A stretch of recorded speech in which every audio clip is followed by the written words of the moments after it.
Summer's supposed to be the easy season. So why are so many people quietly Googling a therapist between summer Fridays? Because more daylight doesn't fix the hard stuff. Sometimes it just turns the volume up. Grow does therapy differently.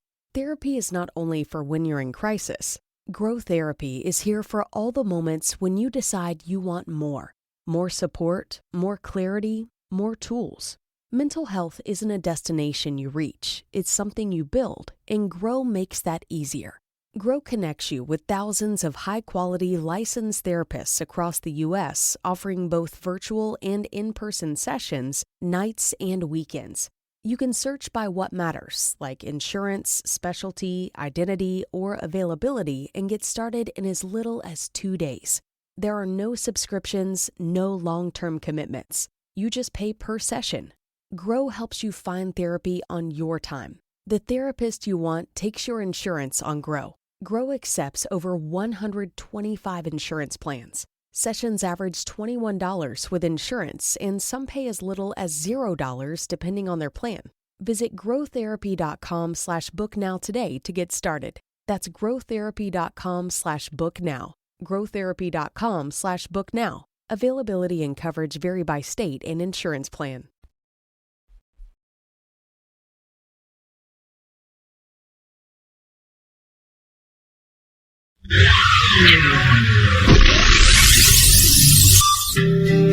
Welcome back to the Changing Earth podcast with author Sarah F. Hathaway and co-host Chen Gibson, blending survival, fiction, and fact to bring you entertaining education that will help you dream, survive, and thrive. And now, here's your host, Sarah F. Hathaway and Chen Gibson. Hello, and welcome back to the Changing Earth podcast. This is episode number 494. We're in like season 18 or something. 10 years later, it's a long time. Hi, Jim, what's up? Hey, cheers up, y'all. Yeah. So 18. Yeah, it's something like that. I think you've been with me for a lot of them now. I think we're pushing past. You've been with me longer than I did the show before you were my co-host. So thank you. We both started in different states. Yeah, than we are now. Yep. Yeah. So much history, like, just built into this podcast. So maybe too much. I've gone back and listened and been like, wow. Yeah. Crazy. So today, we're just kind of doing our regular show. We're going to have some Changing Earth news. There's been lots of stuff going on. And Mission Mules that we did last month was just spectacular. I put an advertisement up for them in my audio drama as well. So that was great. Okay. Yeah. And I've actually spent time with them. Like, they're good people, really. Yeah, I love that. I mean, it's that's not like just somebody we found on the internet. Right. I've been doing a bunch of podcast interviews lately with various people from all different walks of life, which is always great to be able to, take that message out to just different demographics. I saw one that you sent me, and the guy was holding on for dear life trying to keep up with you. Yeah. Positive Talk Radio with Kevin. Those two were just awesome people to meet, and it's just so impressive when we put, you step out there, step out of your box and put yourself a little bit at risk and realize that, like, everybody has a really big common ground more so than they want us to believe, which is just spectacular. So, and his co-host, I can't remember her name right now. I don't want to say it wrong. But she was so cool. She's from Salt Lake and just knew, the whole preparedness world and all of that. And, so it was a really cool common ground to have there. I also met another lady who lives out in Tennessee who's homesteading. So that one was much more, she had a list of questions for me about, I don't think I saw that one. They're up on my website. If you go to changingearthseries.com, and go to the book tour, I've been putting all the interviews up there as they come out and come available. So you can keep up on everything there. And I've been doing just lots of ones on leadership and survival mindset and preparedness as far as self-defense and things like that. So it's been crazy. My schedule. Talk about book tour. I think I got a whole bunch of books about ready to sell. Oh, yeah. Did you get them all? No, I didn't get them. Oh, you haven't got them yet? Yeah, you better bring the truck down with you to get them. That's a lot of books, man. I was like, uh-oh, she's ready for that one. So, yeah, we'll be out at Prepper Camp 2026. It's at the Tryon International Equestrian Center this year, which is going to be a fantastic venue. I'll have tons of books out there that are getting shipped to Chin right now. I'll be out there signing books and teaching classes and whatnot. So, as always, we really encourage you to come out. It's going to be just awesome new experience this year. So. Does Rick have the class schedule out yet? I don't think so. I don't think so either. It usually comes like a month. Yeah, I think it's just a little too early. Yeah. Probably a couple of weeks. Yeah. Last year's a great reference. We have a lot of the same people that come back, but we always have new classes as well, which is really cool. Rick tries to keep it, so you're always learning new material there. Yeah. So, if you've been there, come back. And if you've never been, it's an amazing experience that you should definitely check out. Season 5 of the audio drama, we are halfway through right now. And we're at a little bit of a pause because I need time to build material, honestly. So, I like to have, definitely all the audio done and, 2 of the videos done before I release a block of 4 episodes. And it takes an extreme amount of work. And so just be patient with me. We're halfway through. So if you haven't been listening, you haven't gotten caught up yet, you definitely want to. This season is just, off the chain good. So I can tell you about some of the scenes I just built out here, and you would definitely know what I'm working on as far as, Erica and TJ time together. So, so that's been fun. And, like I say, if you haven't got caught up, definitely do, because it's been jamming. So, during June, on June 24th, Venezuela was hit by the 2 massive earthquakes that were just 39 to 40 seconds apart. It was a 7.2 followed by a 7.5. And the second one was the strongest one felt in over 125 years. They had buildings collapsing. The airport was affected. Hospitals were affected. And then, rescue teams came in. And I wanted to highlight it because of a video that I watched that really inspired me because of the end. It was like, the president's calling for everyone to stand together in solidarity, right? And that really hit me because I'd like to believe, like, unlike so much of my fictional stories, that if something like this happened in our world that was on a grander scale, that we could come together and we could work together instead of like envisioning a Mad Max scenario. Mm-hmm. What was that look like? I don't know, but it's something we need to think about as far as what does our infrastructure look like? What does, everything look like after the event? So, whenever we have examples like this, especially in Venezuela, before their economic collapse, they were an absolute powerhouse of a nation, doing really, really well, on par, with the United States, with Europe. They had oil money. Yeah. Right. And so before they decided to try out socialism, it was this country that was amazing. And, so to see it happen there, and what happens following a disaster like that is a great learning lesson for us. And then we can look at that if it were to happen globally. So that's kind of where I took my inspiration for today's show.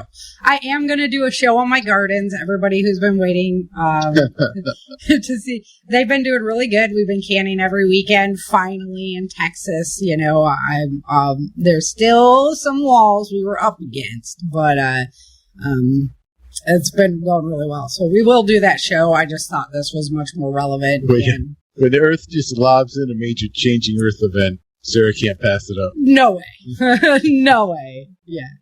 I had to jump on it.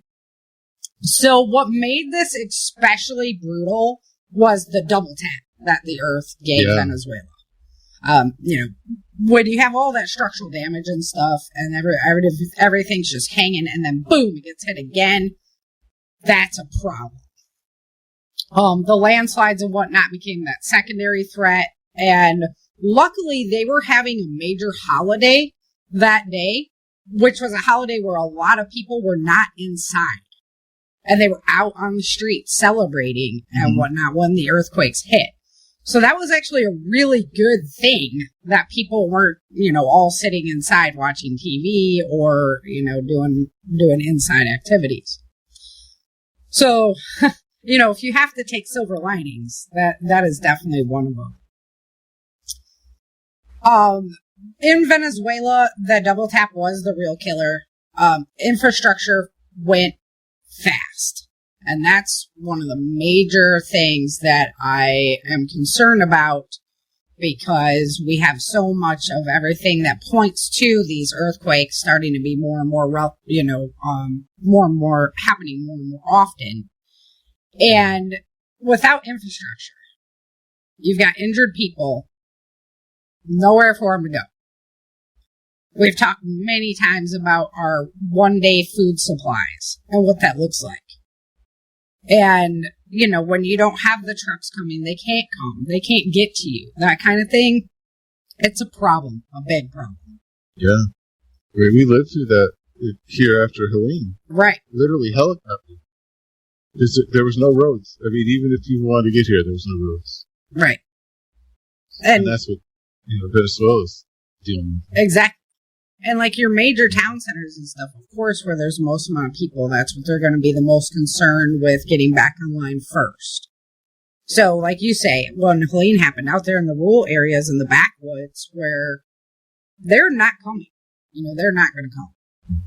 But one thing, well, maybe not the new influx of people into the area, but people that live out in the country kind of live without the waiting on support. Yeah. You're not so worried about having that support there. You're used to your power going out. Yeah. Right. You're used to having. Not to say, you can't overcome everything, but the mindset of the people outside the major urban areas is a little different than. And in an earthquake scenario, inside your urban areas, you're going to see more damage because there's just more buildings. Yeah, because there's more structure. Yeah. Higher structure. So I don't think that's necessarily a good thing, because, you have all these injured people and then you have no place to take them. Yeah, and then even the hospitals and stuff, those structures are right. They were talking about how they were bringing hospitals. Yeah, they were bringing people into the hospital. And they didn't even know, if that hospital was structurally sound enough to be having people in it at all. The sanitation was shot. There was no, bathrooms and everything were all, non-functioning. Right. So they're trying to help people and also, get their building back online, all these things. Yeah. And that's what really, really concerns me. Also, we have a lot of infrastructure that explodes when it gets shaken up. Gas lines, things like that could cause a lot of wildfire damage in areas that, might not be as used to it. If you start Venezuela, this was 125 years since they've seen something like this. That's a couple generations. So, that's not something that they're thinking about. When you're used to wildfire, when you're used to earthquake activity, you start living in that different mindset. But they were unprepared for it, same way as a lot of areas in the United States would be, because it's just not, an event that happens a whole lot. Everybody's going earthquakes, whatever. We're not in California. Well, it happens. So big time, your CERT teams. But when you prepare, those preps don't just say, okay, this box can only be used for hurricanes, this box can only be used for fires, this box can only... you kind of... Yeah. Pull the box out. Right. There's minor tweaks, right? Yeah. Well, I try to have shoes near my bed anyway. I don't know, they say a hard helmet or whatever. by your bed kind of thing. But so there's minor tweaks, but you're absolutely right. Like, you're preparing for one thing, you're preparing for them all. And that could be just a loved one in the hospital or whatever, and you just can't make bills that month and go to the grocery store. So you have your food supply back. But your CERT teams, the community emergency response teams, your neighbors, your family, anyone who's trained medically, these are the people that are the first responders, the ones that are in that area at ground zero. So it's definitely something we need to think about. And we need to work on that, like, yesterday. Yeah. If you know people and you have your networks pulled together and you've been doing this for a year, 2 years, and then a catastrophe happens, you guys will gel and mesh and not be freaked out. I mean, you guys will calm each other. It'll work much better than if you say, okay, well, we'll just go over to the neighbors when there's an emergency. Right. And you guys never talk about it. We've never seen this before. We've never been in this situation. Yeah. Well, how do we even work together? Now we're in the middle of this situation. And this CERT team, I'm fairly new to it, but it's a great way to do community response preparation without standing up waving the prepper flag, right? Right. And you get your neighbor. I mean, your neighbor doesn't have to be a full-fledged prepper, but you can get them involved, and it's an easy talking point. Well, the and great news is, the teams get sponsored. So, like a fire department or sheriff's department or hospital or somebody will sponsor you. Right. And that's how you stand up. And so you could say, I'm here from the fire department. We're standing up with CERT team, which is just people helping, neighbors helping neighbors kind of thing. Yeah. And then you do classes. And and it's something to start now. And it's really fun. There's good people. Yeah, good people everywhere. And I love the way that, being a prepared, thinking it through, getting your community together, that kind of thing is really coming around again. That I think that it's been bashed long enough and people are starting to understand. Made fun of long enough. We've watched like Helene, we've watched Katrina, and we've seen why it's so important. And now which neighborhoods survived better or fared better? The neighborhoods that stood up and helped each other and helped the neighbor, or the neighborhood that just sat there in the front yard with a sign saying, "Where's my help?" Right? Which one? Yeah, exactly. It's true. And that's what I think that people are finally like waking up a little bit to, like, oh, this isn't crazy. I have insurance.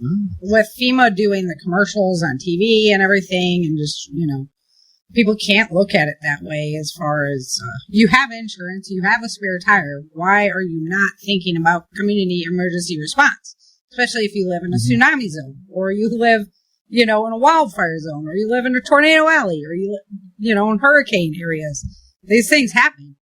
As, the poles flip and the earth keeps changing, we're going to be facing this more and more often. So we can't just be like, oh, it's not going to affect me. It will. It will.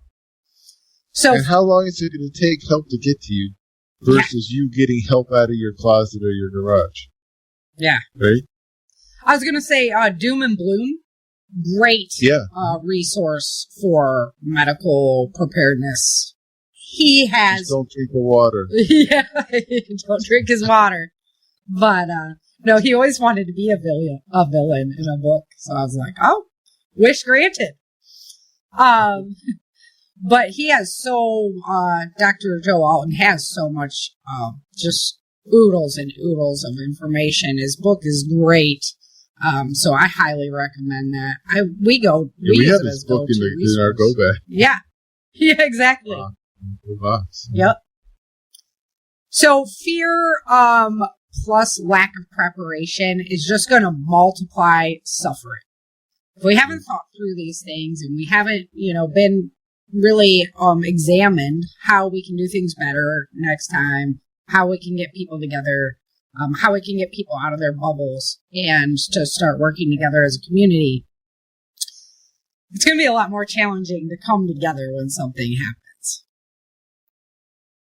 All right. So in my books, The Changing Earth, this is a global scale.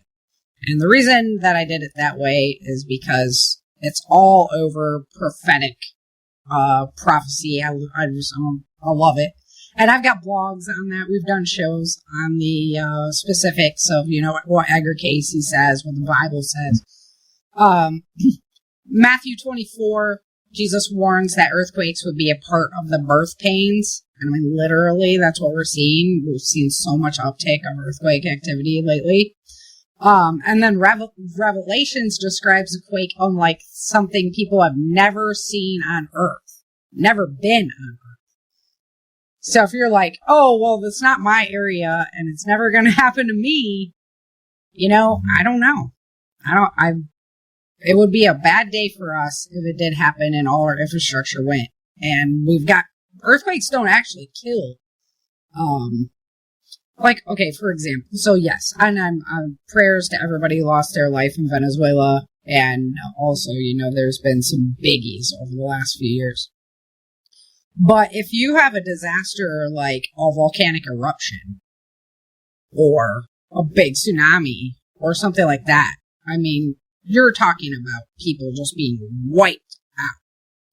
In an earthquake, if you can get to a safe spot where there's nothing going on, I mean, there's liquid. It's a man-made components that kill during an earthquake. Yeah, exactly. Where like floods and lava and stuff is a natural component that kills. Right, exactly. Yeah, and it's going to take you out.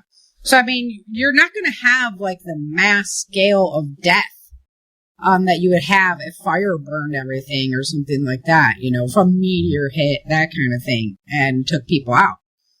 But what I worry about is, okay, so you have this whole population that's built on this certain amount of infrastructure and now it's gone. And that's what you have to deal with. So that's really where I got the ideas, for the Changing Earth series. So you basically have all these homeless people. They're trying to eat, they're trying to get water, they're trying to get medicine, they're trying to help loved ones. And the coastlines are completely rewritten. What the ground looks like, where you used to be able to just drive down the street, is completely different. And things like Venezuela give us that picture, that microscopic picture of what would happen. And we can go and send aid, right? America was on it. We were sending aid over there. We were, rescue missions, people coming from all over the world to help them out and make sure that they could handle that with water, with food, and everything. But if you're looking at it on a planetary scale where something happens to the whole globe, then countries have to worry about themselves. It's like going out and triaging a situation when there's a big disaster at an arena or something. And you have to decide, like, who is hurt enough that we can help them? And then who's hurt too much that we can't even save them? Yeah. National triage is what you're doing. The countries are going to worry about their military supplies, their military bases, what that, looks like. It'll go state of emergency for sure. We've talked a lot about when the state of emergency comes down, that puts the government in control of everything if they give those executive orders, including human power. So, it would be activating military, activating National Guard for security, and it would just go into that process.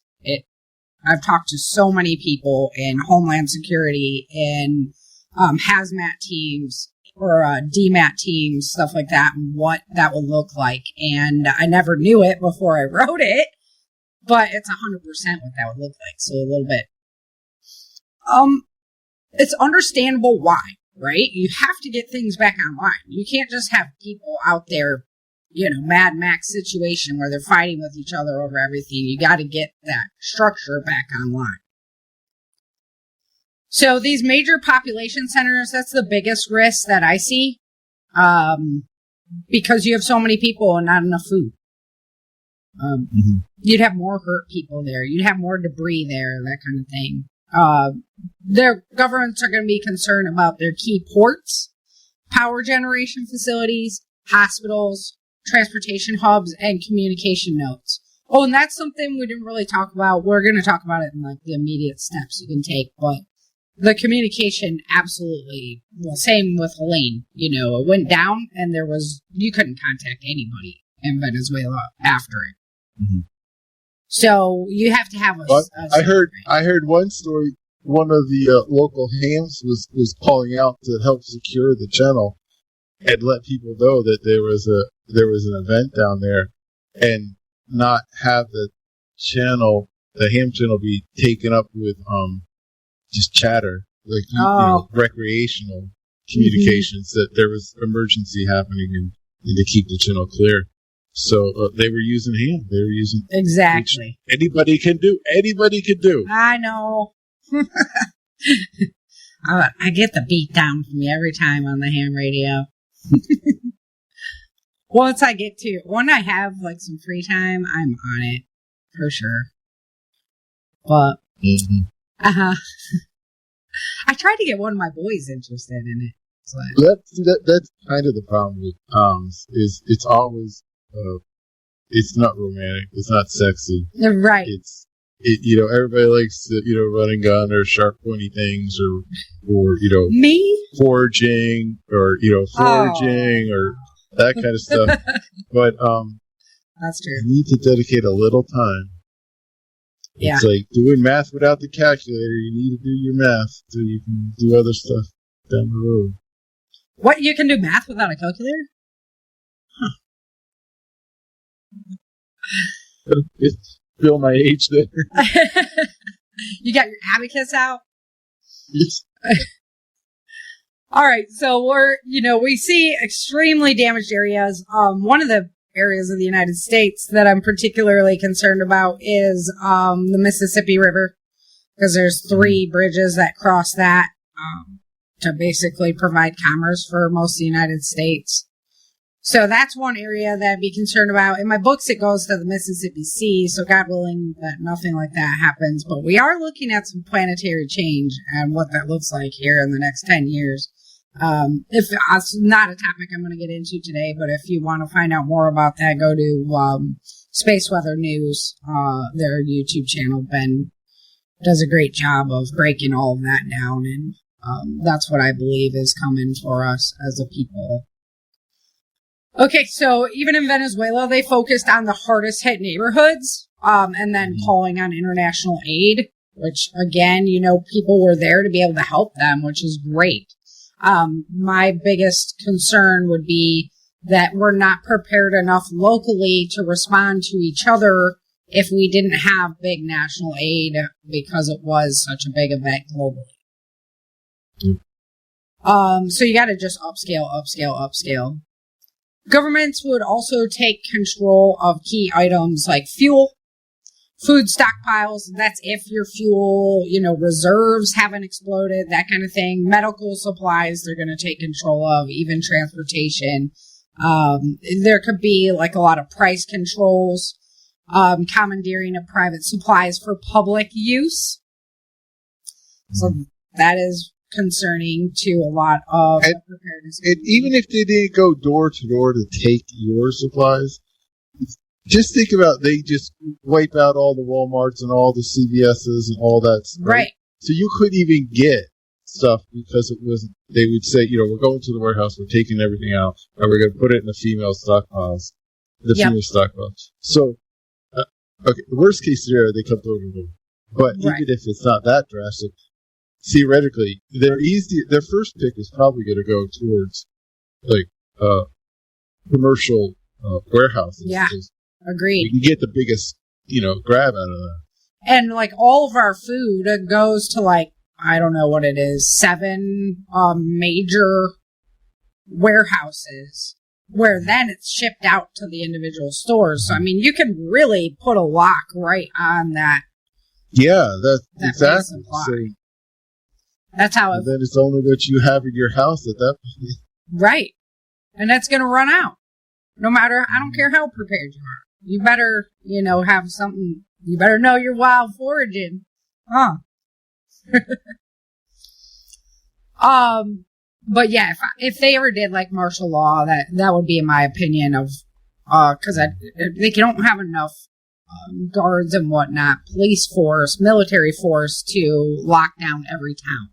But if you just lock down a food supply, then, people, especially now, are in big trouble. International aid would flow, maybe, depending on what it looks like, but it would be overwhelmingly political, as far as like who's receiving aid. Again, you're going to have to triage, like, where can you help and what's just a waste of your supplies. And maybe you should keep those supplies at home because we don't know what that looks like. So all of that will come to a screeching halt. And that's where the concern is. That's why you got to be local. All right. So we can extinguish all this fear that we have with knowledge and with preparation. Mm-hmm. Always about knowledge. Because if you know things, how to make tools, how to wild forage, how to do the radios, how to make your own radio. If you know things, it doesn't matter what kind of stuff you have because you can design it yourself, basically. There's a pretty cool book. What was that book that was like how to rebuild the world? And it had so much information in it. Was it Johnny's book? No, but that's a good one. No, oh, yeah. Oh, I know what you're talking. Oh. Right? It was like chemistry. They talked about everything, like rebuilding society. Yeah. I have it somewhere. We talked about it. So, a cool quote that I found, we did talk about it. A cool quote that I found, preparedness is love in action. It's how we care for our families and neighbors when systems that we rely on go down. It extinguishes fear by replacing what if with here's what we do. That is so cool. I've never heard it like... Yeah, I underlined that. I love that. That's I've never heard it explained that way, and it's absolutely true. It's love in action. And it's true. When we, I had studied on how do we, handle a wildfire situation, that kind of thing. My husband's freaking out and was like, no, I know what to do. I learned this, right? This is what we do. And it went into motion. And it really is love in action because I wanted to make sure that everything that I love was taken care of. And that's my family, my animals, that kind of thing. Mm-hmm. Alrighty, so we have a downloadable PDF for y'all today because I want to make sure that people are as prepared as possible. So if you go, it's not up yet. It'll be up if you're watching this live right now. It'll be up on the on my website when I put the episode out, probably on Wednesday. So you can go over there and get the downloadable PDF. And if you're watching the replay, then you're in luck because it's already up there. So building layers of readiness. So first of all, like secure your space. And I know this might seem kind of weird if you're not like in an earthquake zone and you're going, this is just crazy. I don't live in California. I don't, So my advice would be big stuff to worry about, right? Our bookshelves are... They talk about this with toddlers and stuff. Right. You always see, like the anti-tip stuff for toddlers. Right. My son was like hitting this TV stand, that the big TV, with the huge back was on, and it just about fell on Fletcher. The cord is what gave it that moment for him to roll out of the way. Wow. Yeah. And so, it doesn't hurt to make sure that stuff is secured for more reasons than just an earthquake. But, for us too, we hook our bookshelves to the actual wall. Water heaters should have straps on them. That's just common sense. Refrigerators, a lot of times we don't have them secured any other way besides they're just sitting there. Did you see the refrigerators in the earthquake? They were just like throwing stuff at them. Yeah. Like there's a little midget inside the refrigerator just tossing stuff. And I didn't think like it would be that bad with a refrigerator because they're so big. But, the 1903 earthquake in San Francisco, when I studied that one, literally trains were tipped over sideways. Like, you know that had to be some big movement to move that piece of steel like that and just tweak the whole track out and everything. So, I'll link that simulator that you sent me. I'll link that. Wasn't that cool? That was pretty structures. Yeah, I'll link that. Although they did it to. They could have cut it in half. Yeah, it was a little long, especially for me. It's interesting. I like watching. I was like, fast forward. Yes. Okay, when stop. is something exploding? Oh, okay, good. Okay, more. So, yeah, that was fun. But it was a good example of why, right? Yeah. Here we go. Here's my aid picture. I made little pictures. And I saw, before I watched that, I saw another civil engineer talking about the different structures, and he said exactly what that video pointed out. Yeah. Right. Which one was the best? Yeah.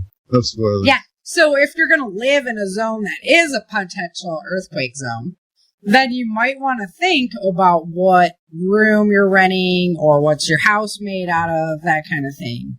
Because you want to get one of Sarah's pods. Yes.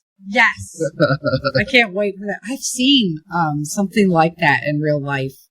Tesla did a pretty good job of making one, but I saw one that I was like, oh my gosh, that's my idea for the Tic Tac pods. It didn't look like a Tic Tac pod, but it was pretty darn close. So, yeah, so it actually moved. All right, so we strap everything down. A bedside kit. You should have this anyway. Flashlight, in your dresser or whatever's in your, what do they call it? Bedside table, whatever, the nightstand. You should have a flashlight in there. Glasses, your glasses should be right there. A dust mask, whistle. Because, oh my gosh, this guy was trapped for like... Stop by Sarah's booth. Yeah, stop by my booth at Prepper Camp. I always have whistles for you. I've been researching more on that too. Okay, don't take me away. But there was this guy, he was stuck for 8 days. Oh man, like, just get out of town. I'm so claustrophobic. I'm just so impressed. So, what a cool thing to have would be a whistle, and like nobody's got a whistle next to their bed. I do, because I have a paracord bracelet that has a really loud whistle on it in my nightstand. To be honest, I don't. Right? That's why I say, because it's just a weird thing to have there. I got something that can make loud noises, though. Do you? Rhonda? You'll smack me upside the head. And I'll Yeah. Okay. For sure. I don't have the dust mask. I don't have a dust mask. No, I don't have that. But I try to keep shoes right there. I've got, firearms within reach, that kind of thing. A small first aid kit. I don't have that sitting next to my bed. That's for sure. And then a sturdy go bag you can grab in the dark. It is definitely not next to my bed, but it is in my closet that's not too far from my bed. Actually, all that stuff's in my go bag. Right. That's it's like right there. Yeah. It's not too far. Yeah. So your stay-at-home kit, on the bare minimum, 2 to 4 weeks food supply for everybody in your house, right? So if your family gets food. Yeah. One thing with Christian getting bigger, right? He's going to eat more now. So, yeah. Oh, yeah. It evolves. Water, a gallon per day. It's a lot of water to store. Per person? Yeah, per person. Yeah. It's a lot of water. And water is difficult to store, so there's some cool methods. We've deployed them all, I think. I have my water full, and... Yeah. But there's no water where we're at. We'd be really screwed. That's why we wouldn't stay here. But, you were talking about wells, but you gotta have power or power. And what if they crack, too? Earthquake. Because we had that problem out in this neck of the woods where people, didn't have power. Mm-hmm. Had a well, but they didn't have power to the well. Right. And so you can have a Jenny that's like dedicated to your well. We had that in California. Where we had a Jenny, we couldn't, it didn't work anything else but our well, but it kept us having water, which is a good day. Kind of important, right. Non-perishable food. Think about sanitation. Again, that power goes down, no water. And now your feces, your household's feces, is going to add up really quick. So you have to have a game plan for that. They sell those. And are you on septic or are you have your own septic system? You know? Right. Are you in city or your own? Or your that's a whole other, that's. Right. City is worse, I believe. Not be able to use it for a long time. For a long time, too. What if the pipes crack underground, that kind of thing? Yeah.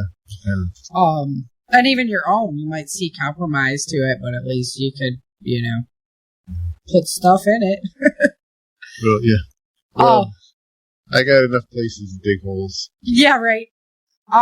They have those buckets, though, the emergency buckets. Yeah. Where it's like a porta potty, kind of, you'd sit on the bucket and go, and we used to do that kind of thing on the boat, and but you have a bag in there, and you have like the blue stuff they use in the porta potties and that, and that all helps with it. Yeah. Also, like you say, digging a hole, that's great. You can use the lye from your fires to put on top of that. You put ash on top of your feces there, and it's going to help break that down a lot faster. So it's a way to kind of not destroy your area as much. Medications, of course, this is all basics, guys. Go to my website, check out the basics. We got this information like over and over again. Cash. Because it goes for so many different catastrophes, emergencies. Right. So cash, and you don't want to have like all $100 bills. Because everything's going to cost $100. You got it. Yes. So you want to make sure you got small bills as well as big bills. Yeah. Important documents in a waterproof bag. I really like that. The waterproof bag is a new element, and of course, so that's smart. The backup power generator is great if you can afford to make that happen, and they're really, affordable these days. And a way to cook without electricity. So, if you have a grill, something like that, great. But you might want like a smaller source. So I buy those, the little candles that go under catering tables. Yeah, like this little sterno. Yeah, sterno. Mm-hmm. I buy those as well. Just because. Me too. I find them on clearance and just pick them up. Right. Yeah. I buy like a 6-pack on clearance. Super cheap. Store up. Yeah. But I've also been handing them out to my mom and my mom-in-law. So to make sure they're good to go. I'm out building a damn fire. I'm I'll make sure they can heat up. Love it. And then of course your go bag. And guys, you got to be able to carry this bag. So don't overdo it. Make sure you're physically fit enough to carry your bag. Importance of first aid and hygiene and food and things like that. And I just see so many go bags that I'm like, you'd never be able to carry that thing. Yeah. At all. Let alone, like, can you even get it on your back versus, like, I'm going to walk, 20 miles because I got to get to the place where I can get help or something. So it's really important to think about that way. Communication plan. So out of area contacts to let them know you're okay, ways to reach out to them. In Helene, the Sky, I always call it Skynet. Starlink. Yes. I mean, my mom would have had a heart attack if we didn't have access to a Starlink. So that was really important, for us to be able to communicate to each other. Solar battery radio, or one of those ones that cranks, one that doesn't need to have power to it to work. They make them in flashlight form too, so it's a flashlight and your radio, which is pretty cool. A paper contact list. Yeah. Yeah. Like how many you might not be using your phone. Yeah. How many of us have like an address book these days where we actually write things down in the address book? But that's pretty important. I have like 4 phone numbers that I know. So that's a problem, right? Ham radio or walkie-talkies if possible, and the mesh-tastic that we talk about is awesome. That's what it's designed for. And Venezuela was a prime example of how fast your phone's going to die, and then you don't have that tool anymore. So and the infrastructure goes down. Right. So you can't charge it. So you might have a charge on your phone, but the cell towers might only have battery backup or generator backup for so long. Mm-hmm. And that's fine for a thunderstorm, but for something major, it's not going to cut it. Might not be able to do. They might have to truck in those trailers that have cell towers, that they right mast that they raise. Mobile cell towers. Also, they have the solar battery chargers, the solar little chargers that look like cell phones. They work, and we had some that lasted probably 8 years before they wanted to blow up, the lithium battery in them. So, I mean, they're good to have and smart to have around. I wouldn't just do a power pack backup. I would have one that can actually solar charge, because that's really where it's at. The utility shut-off skills. So, usually the dude knows how to do all this. And I'm no exception. My husband knows how to do all this, and he reminds me about once every 6 months how to do it all again. Because I'm like, what? What do I do? Where do I go? Yeah. So, not a bad idea to make up a book that anybody at the house could grab to get instructions on how to shut down your gas, your water, and your electric. First aid, unessential, like we said, Doom and Bloom, great place to go. There's tons of sources for it. And then how to use a fire extinguisher, right? So you pass, pull, aim, squeeze, shoot, pass, to use that fire extinguisher. Neighborhood map. So these are the area assessments. We talk about area assessments a lot. We've got a whole show on area assessments. So you can go back in the archive and area studies, on how to do that. But know, like, in your immediate area, who's got medical skills? Who has a generator? Who has a well? Who has heavy equipment? Tools like that. Know where your assets are so that you can call on them if need be. And hopefully they'd be willing to help out. Because you got a little prepared community, everybody's going to help each other. Right. And it's easy to do now. Yes. On a sunny day. That it is on a rainy day. Right. Be like, hey, dude, you got a tractor. Get off my property. I don't know who you are. Blah, blah, blah. Exactly. Exactly. So, during the shaking. So, one of the videos I watched, it was the one you sent me, the engineering one.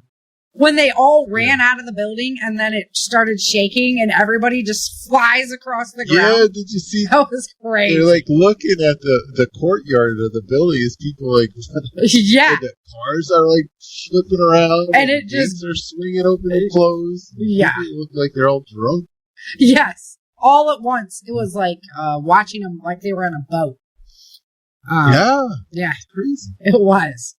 So drop, cover, and hold on. They say get low.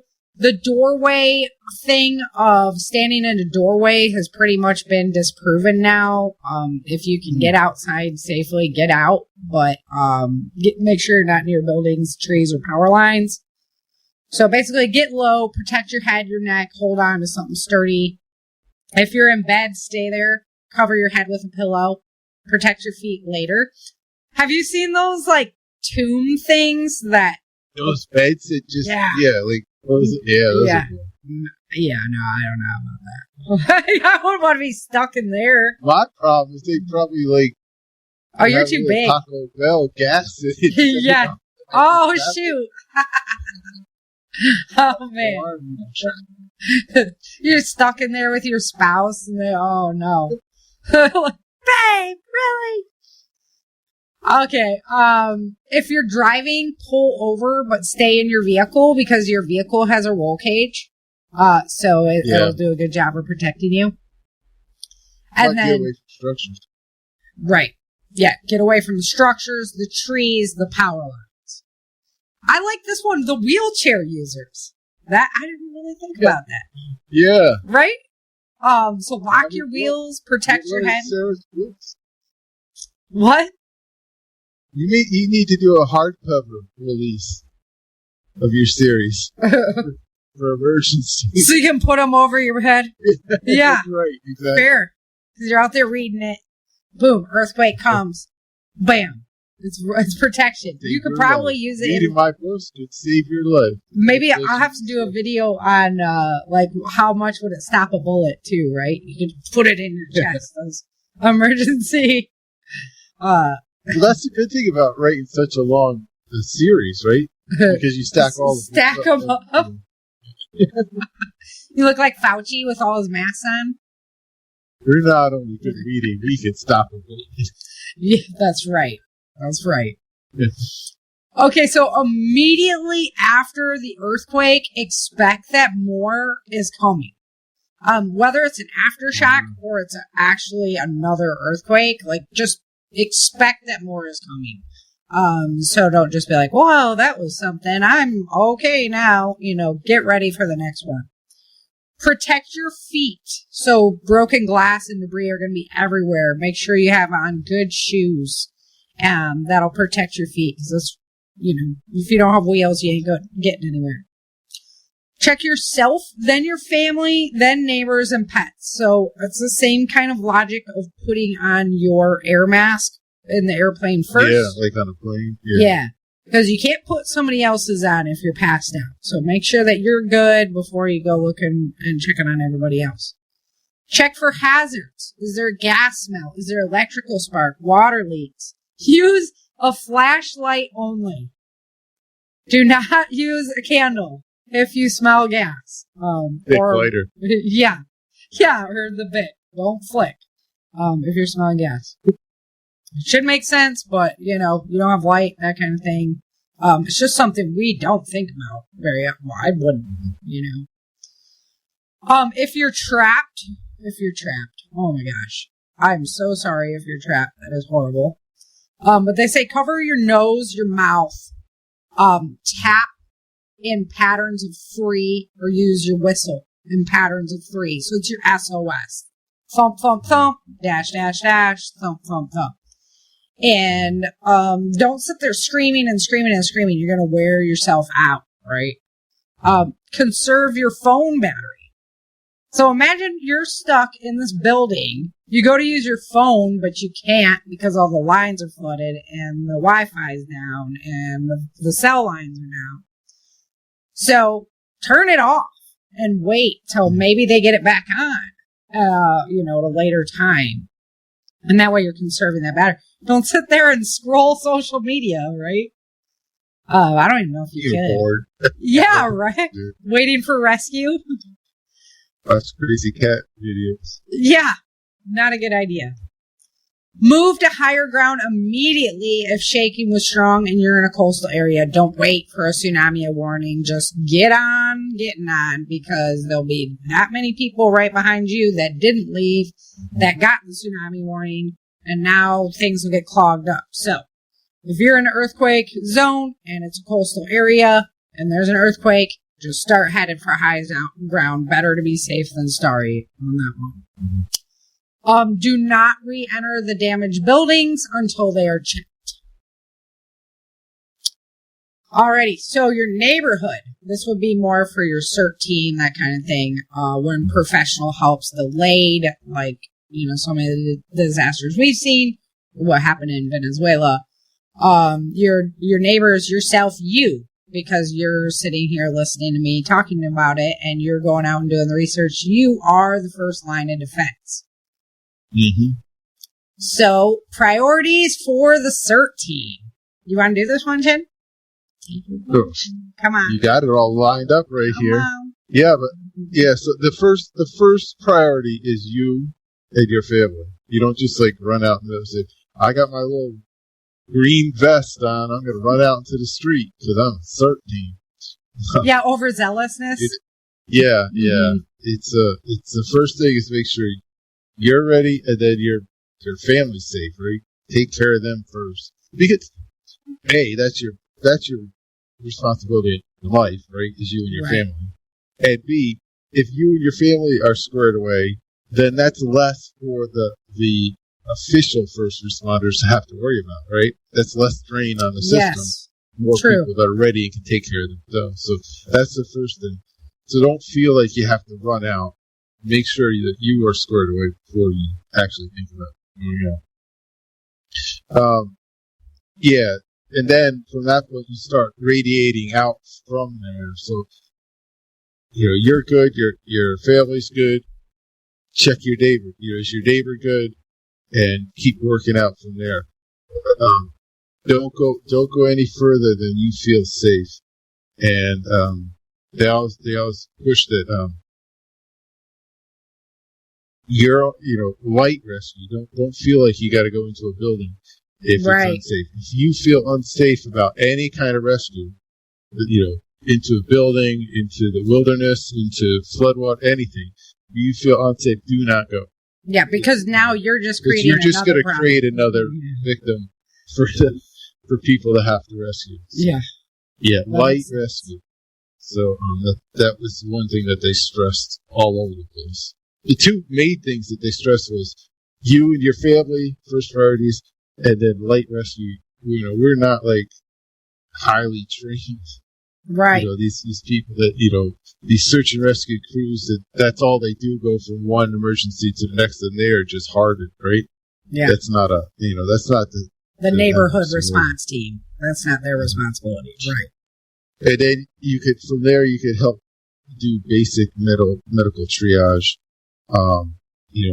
airway, bleeding, treat shock if you come up on that. So stuff like that. And you could help triage, and you could help make note of where people are that need professional help. So when you run across, you see a cop car, you see a ambulance or somebody in, first responder gear, you could tell them, okay, 2 blocks over is a brick building, whatever, just describe it, give good directions or give a house address. They say, there's a female or there's a male or child or whatever, and give the best description of what is going on. So they can. Yeah, they can go and it helps triage, right? So it's not just running. If they know that there's a serious person that they can get to and help, instead of going to this empty building, this empty building, this empty building, before they get to that, they might be able to send a crew right there. Yeah, that makes sense. The triage, yeah. So, immediate hazards, yeah. Address like small fires. If you have a means to put out a small fire and you can do it, if it's a big fire, and they always did like tag team. You have your buddy. You don't just go in one person to put out a fire, no matter what size. You have to have somebody have your back. One person working the extinguisher, one person just watching their back. Yeah. If something happens, if situations change while you're inside, you don't want to get trapped inside, right? You want to still be able to get out, and your buddy is going to be the one watching for the surrounding. Yeah, because you kind of are focused on the one task. Mm-hmm. That makes sense. And then, share the resources and the information. So, if you can share, or if you can help with sharing, like resources that were piled by the first responders, Red Cross, help distribute them. First responders come in, and you can help send that out into the community. Yeah. That makes sense. And then, like the mule teams. Yeah, they communicate. I already kind of rolled that in up. Yeah. Previously, but communicate accurately so the first responders don't have to waste time trying to decode what you're saying. If you're clear and concise, the red brick building, second from the corner, here's the house number and what you saw. There seemed to be structurally sound, or there seemed to be the back quarter was not structurally sound, but there's a person on the second story. I could see him through the window. whatever. You know what I mean? And like, but just be clear and concise in with the information that you're showing. Having that communication network set up ahead of time where you already have like the relations with the police force, with that kind of thing. They're going to trust you more on what you're saying, first of all. And you'll start getting a gist of how they communicate, what they want to get. Yeah, what they want to hear, kind of thing. What they need. Yeah. It doesn't is paper pen or paper pencil or Sharpie is a great resource while you're doing this, because you might be able to write a house number. And they make those waterproof ones too, like the first responders the waterproof paper pad, right, the pads. So if you could write critical information down and then just hand that sheet of paper, here's this one, here's this one, here's this one. Yeah. And then you're not waiting on your memory, because you went through 3 houses before you saw the first responder. Yeah.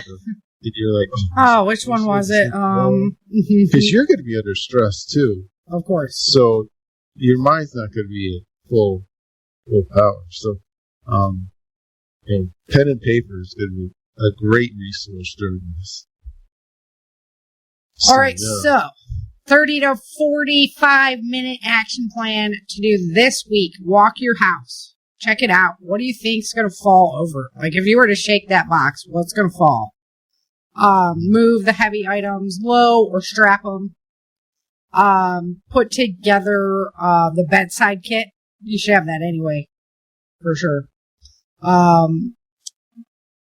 Locate, the utilities. So, make up a notebook, write it down for your family so they have an idea. Show them where the wrenches are, what wrench you're using, that kind of thing. Your family contact lists and important documents. Wouldn't it be cool if we could just hit a button on our phone and it would print out what your contact list is? That'd be cool. And then it says, practice the drop, cover, hold on. But, you can have your kids do it. It could be fun. For if you have the family, I'm sure adults understand how to drop, cover, and hold on, especially if you're Gen X. We grew up on stop, drop, and roll. Because you never knew when you're going to light on fire. That was a fire, yeah.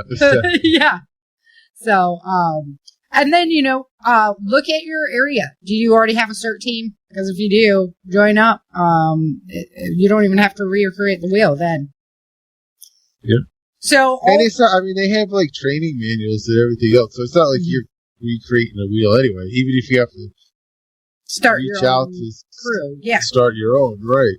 Yeah. You're not you have manuals and stuff that you can, training instructions and there's usually regional or state coordinators for it that you can call in for help too. So. Yeah. And the good news is, like I say, preparedness is just learning how to live confidently and not live in fear. And America's always been a country of people that have come together when we get really, really backed against a wall. So I do have faith in that. We just had an amazing 250th anniversary of our great nation, and I do have faith in that. That if we were under the gun like that we could come together and make things work. So only time would tell, but hopefully that's the case. I'm going to be a wishful thinker. Brian Duff was actually the one who told me that. He was like, you know what? It's never happened before. I was like, how bad's a disaster? Okay, let's go ahead and jump into some changing Earth news. It's been a while. So, and there's been, obviously, some things going on. So, hold on one second, and we will do changing Earth news. I gotta find my video. All the videos. Wow, I'm slacking. Dream, survive, thrive. This is Changing Earth News. So dramatic, right? James hooked me up. All right. Changing Earth news.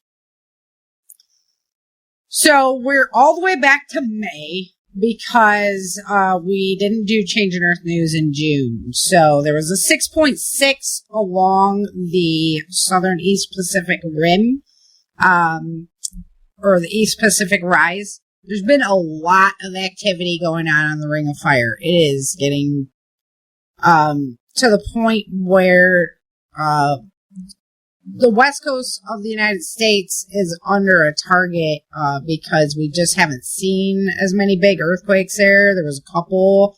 They were both 5s. But I don't know that we've seen enough release from that area from the amount of pressure that's going on the other side of the Ring of Fire. Late April to early May, there was heavy rainfall that triggered flooding and landslides in northeastern Brazil. Approximately 11,000 people were displaced by that event. There was widespread inundation, landslide activity reported, so this was affecting homes, roads, and local infrastructure. Early to mid-May, we had flooding and landslides that continued in parts of the Dominican Republic due to heavy rainfall, affecting around 172,000 people. So this is some big rains that are coming down, damaging homes, damaging infrastructures. And there was also flooding and landslide activity in Eastern Africa, the Southern Sudan, the Congo, Gabon, parts of Zambia, and southwestern Ethiopia. Very severe drought conditions in western and central Angola caused a notable crop damage and livestock death due to reduced water availability. So again, you're having these extreme events just so close to each other where you're going to have flooding one place and severe drought right next door. It's really hard to move water from one area to another. And we're going to see this continue to heat up a little bit more as we walk into the future on this planet. Marine heat wave activity persisted and intensified in parts of the Pacific and Atlantic Oceans, contributing to broader ocean temperatures. So this is the AOC current that's out in the Atlantic. I don't know if you've seen like day after tomorrow, but I've kept eyes on it, and it is starting to affect climate, but also if it shuts down, it can cause some severe problems on our planet. So that's what we've had our eyes on, watching, and what's going to happen there, because it definitely is changing right now. Mid-May and onward, there was notable early wildfire activity in the United States. This happened in Kansas.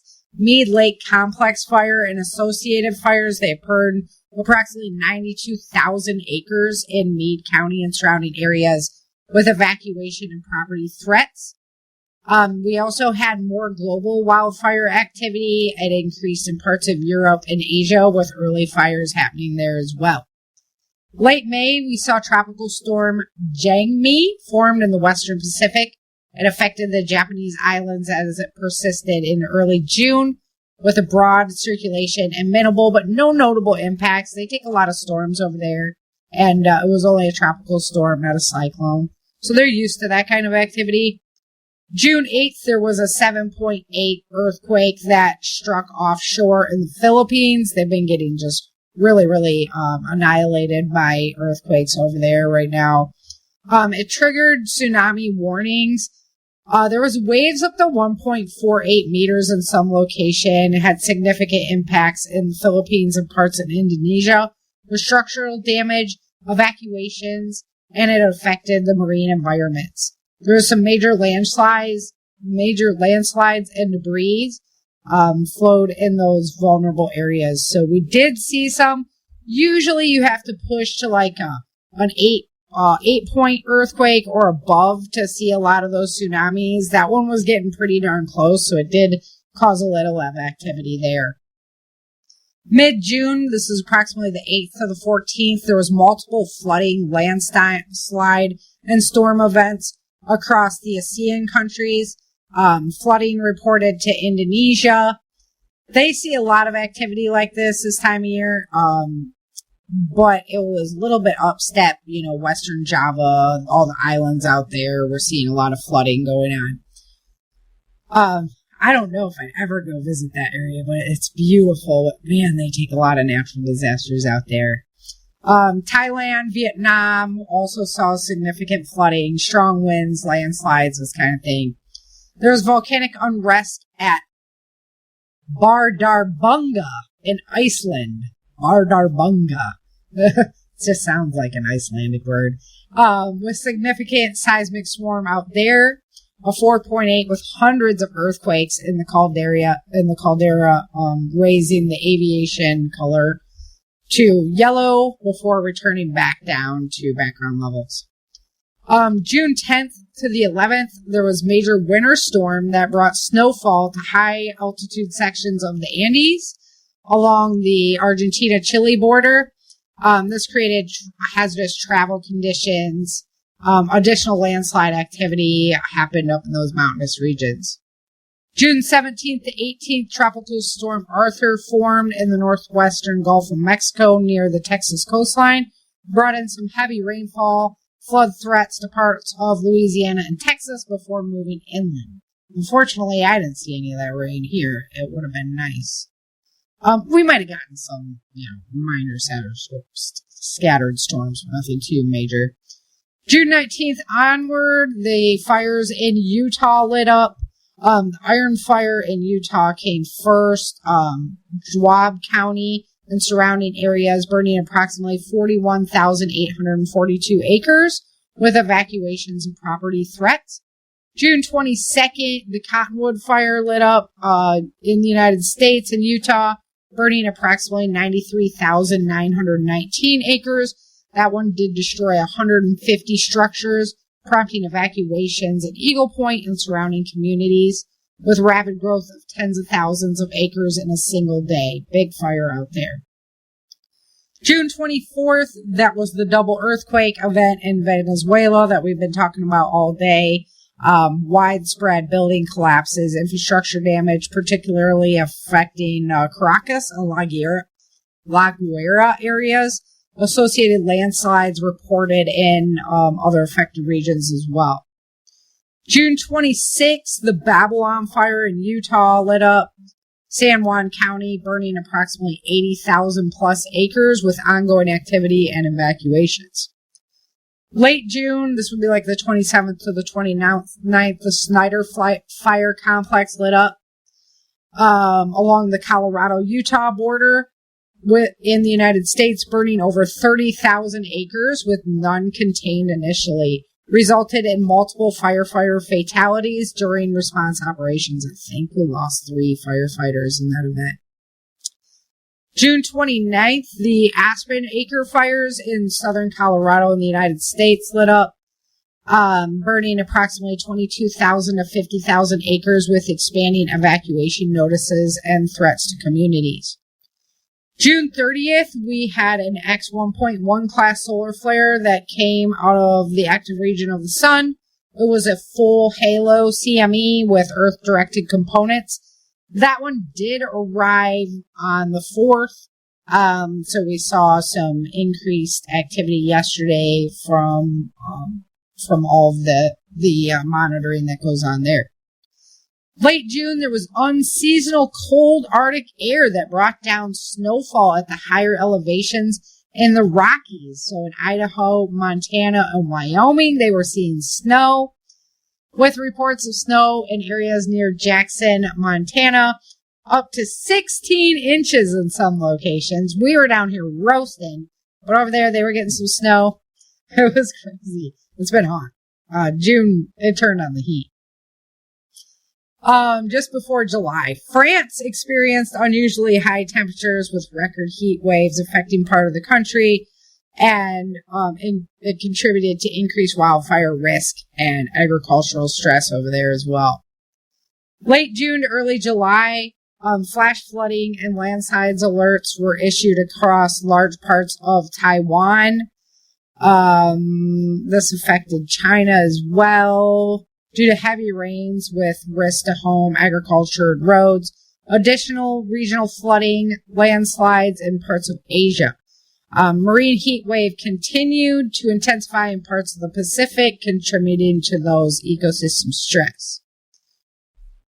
July 1st and 2nd, there was additional CME activity from earlier solar flares that happened on the sun, and it was contributing to those anomalies. So we saw them coming in back to back. But the only one that was the full halo was that X 1.1.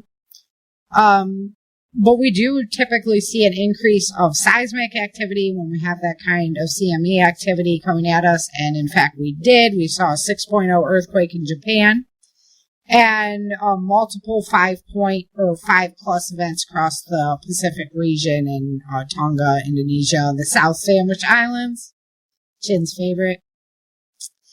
And July 3rd to 4th, we had a G2 to G3 strong geomagnetic storm that affected the Earth with ongoing solar activity. Yet we had a couple more this morning, but they were both firing off the side of the sun. That's not going to affect the Earth.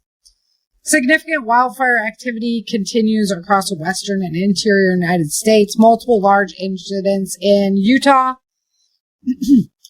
Colorado, and Arizona, and other states such as New Mexico, Nevada, Wyoming, and Idaho. So luckily, haven't seen California up on that list. I guess next week I should go pull down some of the national wildfire numbers, and we can take a look at exactly what that looks like.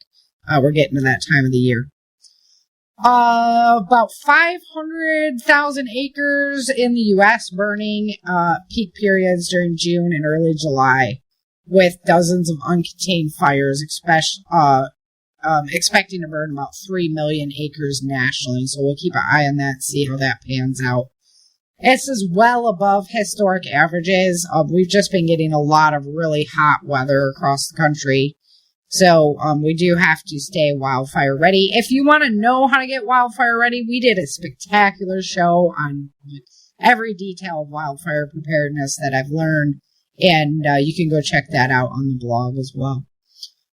Impacts include evacuation, structure loss. Our firefighters out there doing their job, trying to do the best they can to put these things out, getting killed and whatnot, and injured. Widespread smoke affecting air quality. And we also had the sand from the Sahara come into the Texas region. So we have that going on as well. And then the big story is just the heat, on the east coast of the United States, as well as over there in Europe, and they don't have the amount of air conditioning and systems like that we have in place down here in Texas, especially. So that's the Changing Earth news. I didn't really look at my volcano numbers very much. I guess we can go pull that really quick. It's been a long show today, so thanks for sticking around. So there you go.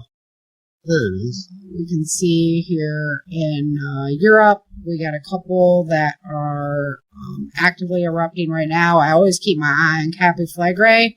This is the super volcano that's over there. That's an important one. The reason why I wanted to share it is because there are just tons of numbers here. You can see what's happening in Africa and the the Indian Ocean. This is a lot of activity to see over there in that area. It's just not something. Indonesia, not super unusual to see it lit up like that, but they're all going. Look at this. That's big time. And then Pacific Ocean again over here. Not a whole bunch to see, but it's just a lot. Like, it's not a big deal to see activity over there because it happens a lot, but to see that much activity is also a surprise. Look at over here in North America. We have one even erupting up in Alaska. And usually those are just on the showing minor activity area of things.